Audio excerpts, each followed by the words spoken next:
तक्रार आता माझ्या विरोधात भरपूर होतील. आता मी प्रत्येक तक्रारीवर काय बोलू? मी भाजपला सांगू इच्छितो एवढी घाबरायची गरज नाही. तुम्हाला ईडी सीबीआय सगळी तुमच्याकडे जर आमच्याकडे काही नाहीये. आम्हाला लोक पर्सनली भेटायला येतात आणि शुभेच्छा द्यायला येतात. चांगली गोष्ट आहे. उशिरा का होत नाही, पण आता कुठेतरी जाऊन यांना सुचलं तरी की जेनझी सोबत बोलावं लागेल, तरुणांसोबत बोलावं लागेल. चांगली सुरुवात आहे. पण मला असं वाटतं की तरुण लोकांनी तरुणांसोबत बोललं तर जास्त चांगलं होईल. कारण की तुम्ही जोपर्यंत यंग चेहरे पुढे आणणार नाही तोपर्यंत काही अर्थ नाही अशा डायलॉगचा, असं तरी मला वाटतंय. तुम्ही बोला, त्याच्यात काही हरकत नाही, चांगली स्टेप आहे. पण नवीन लोकांना पुढे आणा, नवीन चेहरे पुढे आणा, ते जास्त बेटर होईल. आणि शिकलेले चेहरे पुढे आणा. सहसंघचालक आहेत अतुल लिंबे, त्यांचं भाषण झालं कार्यक्रमात. त्यांनी आंदोलन देशद्रोही ठरवलंय, संविधान विरोधी ठरवलं. मला वाटतं ज्या लोकांनी गांधींची हत्या केली, ज्या लोकांनी आंबेडकरांचा विरोध केला आयुष्यभर, त्या लोकांनी आम्हाला संविधानावर लेक्चर देऊ नये. उद्या बैठक आहे आणि परवा 2 दिवस आहेत आम्हाला कळलं. त्याचं बैठकीचं स्वरूप कसं आहे आणि कोण कोण येणार आहे, किती जण येणार आहे? बैठकीमध्ये आमचं जे आहे, जो आमचं जंतर मंतरचं आंदोलन झालं, त्या आंदोलनामधून काय शिकायला भेटलं आणि पुढे जाऊन काय काय चांगल्या प्रकारे करता येईल त्याचं आम्ही डिस्कशन करू. आणि पुढे जाऊन संघटन आम्हाला कसं देशभर वाढवण्यात येईल त्याच्यावर डिस्कशन होणार आहे. आणि पुढे एकूणच कॉक्रोच जनता पार्टीचा रोडमॅप काय असणार आहे त्याच्यावर आमचं डिस्कशन असणार आहे. किती दिवस बैठक असणार आहे? 2 दिवस. किती सदस्य येतील? आमचे जेवढे स्पोक्सपर्सन आहेत ते येणार आहेत आणि बैठक 2 दिवस चालणार आहे. 6 तारखेला आम्ही ब्रीफिंग करू आमच्या जे काही बैठकीमध्ये ठरेल. दिल्लीमध्ये तुमच्या विरोधात फैजान अन्सारी नावाच्या इन्फ्लुएन्सने जे आहे तर ती FIR केलेली आहे. त्यांचं बोलणं हे आहे की पुण्यात आणि औरंगाबादमध्ये तुमच्या माणसाकडून त्याला मारहाण झालेली आहे. मला माहिती नाही तो कोण, so I won't comment on that. मला माहितीच नाही, मी काय बोलू. तुमच्या विरोधात तक्रार आता माझ्या विरोधात भरपूर होतील. आता मी प्रत्येक तक्रारीवर काय बोलू?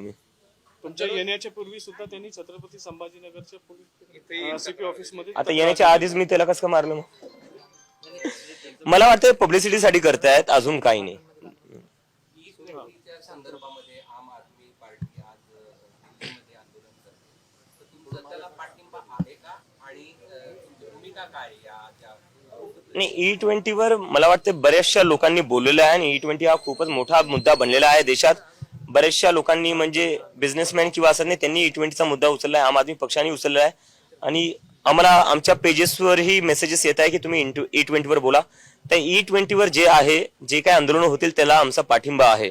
हे म्हणजे काय एका पक्षाचा मुद्दा नाही, एका पक्षाचा मुद्दा आहे म्हणून तसं नाही म्हणत आहे आम्ही. पण E20 वर जेन्युइनली लोकांना इश्यू आहे त्या गोष्टीवर. त्याच्याने गाडीचं जे इंजिन आहे ते खराब होते, मायलेज खराब होते. आणि जर तुम्ही 100% पेट्रोल देत नाही, त्याच्यात इथेनॉल मिक्स करतायत, तर मग 100% तुम्ही प्राइस कसं काय लावतायत?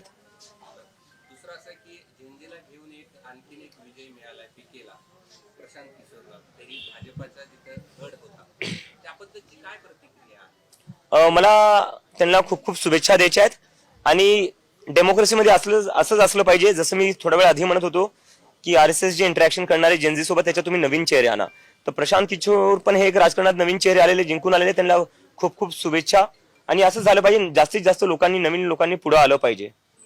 RSS कडून आता मोहन भागवत नाही बोललो त्यामुळे झारखंडमध्ये आज भेटीला येत आहेत वेगवेगळ्या पक्षाची लोक, राजकारणी लोक. त्यामध्ये शिंदे सेनेचे आमदार मंत्री येऊन इथे गेले.